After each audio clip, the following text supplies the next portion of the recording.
شم النسيم يعني بيض ملون هنفرح بيه ولادنا وكمان بألوان طبيعية موجودة في البيت. أول لون عملته بالكركديه، شوية كده قليلين حطيتهم في كنكة على النار أو كسرونة وعليهم شوية قدهم مرتين من المية، وعلشان اللون يثبت على البيض بنضيف شوية خل في كل لون هنعمله. اعملوهم ميكس مع بعض وخلوهم بس يغلي، وخلوا بالكم كل ما هيغلي أكتر كل ما اللون الأحمر هيتقل، بس في الحقيقة في الآخر مش هيديني لون أحمر وهتتفاجئوا باللون. تاني لون عملته كان بالكركم، حطيت كده 3 4 معالق من الكركم وعليهم برضو شوية مية، وطبعًا برضه شوية الخل اللي قُلت لكم عليهم علشان تثبيت اللون، هتخلّوهم يغلوا كويس على النار لغاية لمّا يتقل وتشيلوهم. أنا صفّيت الكركديه وصفّيت كمان الكركم.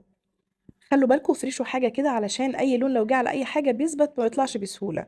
كده بقى عندي لونين واللون التالت هاعمله ميكس بين اللونين دول، وممكن كمان لمّا نغلي قشر البصل هيطلّع لون مختلف خالص. تقدروا بقى تتحكموا في اللون عن طريق إنكم تزوّدوا الأحمر شوية أو الأصفر شوية، المهم تطلّعوا لون مختلف. خلّوا بالكم بعد ما تسلقوا البيض استبعدوا البيض المشروخ خالص في القشرة بتاعته، لإن طبعًا أكيد اللون هيدخل على البيض من جوّه وده كركديه وكركم، فأكيد ممكن يدّي طعم. هتسيبوا البيض المسلوق جوّه كل لون منهم تقريبًا نُص ساعة لغاية لمّا يلقط، ولو طلّعتوه بدري شوية هيبقى لون فاتح. طبعًا كلّكم زيي كنتم متوقعين الكركديه يطلّع لون أحمر، ولكن الحقيقة إنه الأول كان purple وبعد كده قلب على أزرق.